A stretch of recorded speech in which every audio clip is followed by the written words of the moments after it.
What's up, historians? It's Coach McGuire checking in with you guys. Today we're going to start the Period 9 AP unit, which is going to go over 1980 until the present.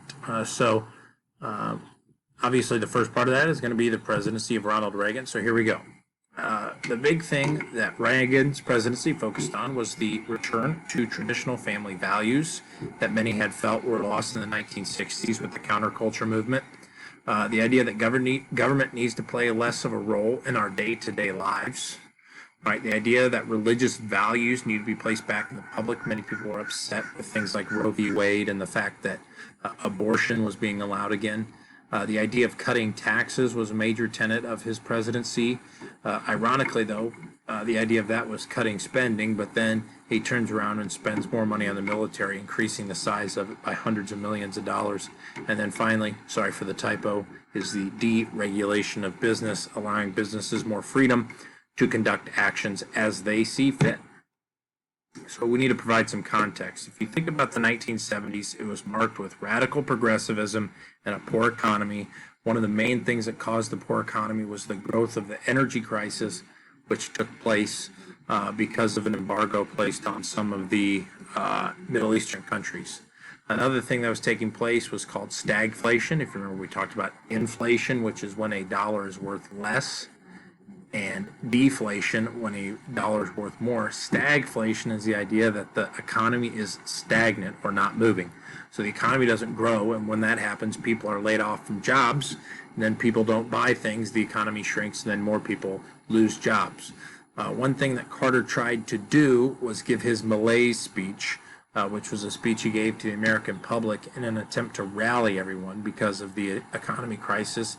In it, though, he attacks the materialistic nature of America, and it ends up being a big mistake for him because he challenges the American way of life, which ends up being not well received by the American public. And finally, he doesn't look good with the Iran hostage crisis. Some hostages were taken at the American embassy in Iran. He was not able to get them out for over 400 days. It ran into the election season, and it ends up making Carter look really weak when it comes to the international stage. Because of that, and because of the stagflation, because of the issues going on abroad, Reagan asked the American people, are you better off now than you were 4 years ago?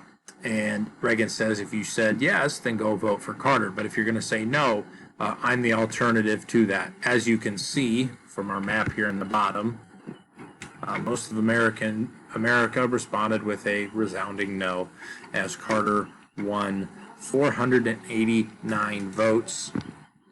If you remember back to government, sorry guys, if you remember back to your government class, you only need 270 to win. So this is quite a landslide victory for Reagan. If you think back, I always talk about in your DBQs and LEQs, we need to focus on three things: the economy, politics, and social, political, and economic changes. So today we're going to talk about economic changes. First, Reagan believed in what was called supply-side economics, which is also called trickle-down economics, which is also called Reaganomics. The idea with the New Deal in the 1930s was that the government would spend money, which would stimulate the economy, which would cause the economy to grow. The idea of trickle-down economics is we reduce taxes and regulation on the businesses, and then as those businesses make money, the wealth will trickle down to the working class. Focused on big tax cuts, which would allow industry to grow. It focused on deregulation of industry, which would allow industries to make more money on profits because they're going to be spending less money on regulatory things. He fought against unions who he felt, and a lot of people felt, were taking advantage of companies. And one of his most famous examples of this is when he fired federal air traffic controllers who went on strike. Rather than giving them their jobs back, he hired different people to do that. And during the time of this, he increased the scope of the American military. So he's deregulating business, he's reducing tax income, and he's spending more money on the military. So if you think about it, spending is going up, revenue from taxes is going down, and in the middle, it causes a huge deficit. And every year of his presidency, he's adding about $200 million to the United States deficit. So if we're looking at the political changes, Many whites turned to the Republican Party in the 1980s because of affirmative action. This is another thing you're going to work on this WebQuest. It basically gave preferential treatment to minorities when it came to college admissions. And a lot of people thought that wasn't fair because minorities were getting an advantage, and a lot of whites called this reverse racism. The landmark case was in 1978, and it was the Regents of the University of California versus Bach. And the case said that colleges could not have a quota system, so you couldn't set aside 100 spots in your university for a minority student. They ruled that was not legal. And then in 2003, in the case of Gratz versus Bollinger, it said that the point system was also illegal, so they couldn't give you a bump in your points based off of your minority status. However, affirmative action, when we're talking about this, today it's still used, but it just says race can be used as one of the multiple factors in admitting someone into school. But I tell you about that to bring it back to the point. Many of the white Americans felt disenfranchised by the government. When we talked about the economic reforms on the previous slide, many of the government and political things that were passed are related to those economic changes. So those were the main things that Reagan focused on. Tax cuts, deregulation, increased size of the military, and finding ways to return us to the traditional values we had before. Social changes, it's the 1980s. More and more people are getting TVs, so we see the increase of televangelists. And some numbers say that every week as much as 100 million people turned in to watch televangelists. If you think about that, that's almost a third of the country is turning in to watch these people. Out of that, obviously, comes the support of what was called the moral majority, which was the religious people who wanted to return to the old ways of life. So that was a huge benefit to Reagan when he was running for election in 1980. Another thing that happened is limits were placed on immigration with the Immigration Reform and Control Act of 1986. This made it illegal to hire immigrants. An important fact to remember about that, though, is it gave legal status to anyone who had came here in 1982. So there was actually complaints from both sides who thought this was too strict, and other people who thought it was too lenient because it was giving legal status to illegals. That being illegal immigrants to the United States at that time.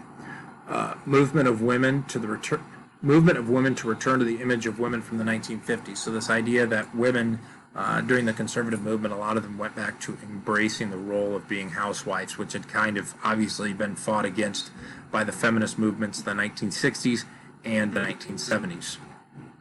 Finally, let's talk about foreign policy, 1980s. You remember the Bay of Pigs invasion and the Cuban Missile Crisis when we were really close to nuclear war with the Soviets. 1960s, 1970s go through.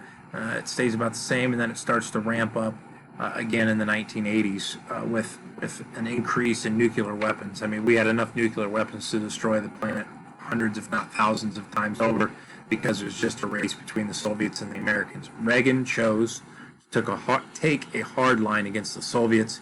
He continued the policy of containment that was brought about by the Truman Doctrine many, many years ago, and that went with supplying weapons. Basically, the only prerequisite you had to have to get weapons and supplies from America if you were fighting was you had to be anti-communist. So Reagan gave arms and aid to Nicaragua. He intervened in Grenada with American Marines doing the fighting, El Salvador, and he also helped Israel fight the Palestinians in Lebanon. That ended up being a black eye because a lot of American servicemen were killed in terrorist attacks. Eventually, Israel and Palestine worked a deal out, but that's an issue that still lasts to this day. If you want to take a world history class, you can learn more about that. The biggest black eye of Reagan's presidency, though, is this Iran-Contra scandal. So listen up. This is what happened. Reagan's advisors found a secret roundabout way to give supplies to the Contras, who are the anti-communist group in Nicaragua. So America would give weapons to Iran to fight in their wars. Iran would then give money to the Contras, who would then fight against the communists in Nicaragua. The problem came when the Contras started smuggling drugs into America, and people are wondering why we were giving money in a roundabout way to a group of people who are smuggling drugs into America. and that was a big black eye, especially with the fact that at this time a lot of people were fighting a war on drugs in American cities. Reagan built up a nuclear network of lasers that were designed to shoot down nuclear weapons from the Soviets. People made fun of him and called this the Star Wars program, much like a lot of people make fun of Trump today for his Space Force. All in all, most of Reagan's presidency is seen as a success. One of the biggest successes by the end of his presidency, he got Mikhail Gorbachev to tear down the wall in Germany, bringing about almost the end of the Cold War. The Soviets don't fall until the early 1990s, but that was a big statement in the fact that the wall was getting torn down, that the Cold War was coming to an end. So let's talk about the legacy. He's a president who helped bring about the end of the Cold War. Bush is kind of the one who finishes it all off. He is one of the most popular, charismatic presidents of all time. It comes from the fact that he was a movie star before he was president. His ideas of supply-side economics are still around today. One of the big ideas of the Republican Party, even to this day, is to cut taxes to allow big businesses to grow and employ people. The idea of increased military spending is obviously still a big part of the Republican Party today. And finally, even though he had some controversies, his popularity and the economic success would help his vice president, George Herbert Walker Bush, win an election, which is going to continue the conservative reforms brought about by Reagan. So that's it, guys. If you have any questions, comment below or shoot me an email. Have a good day.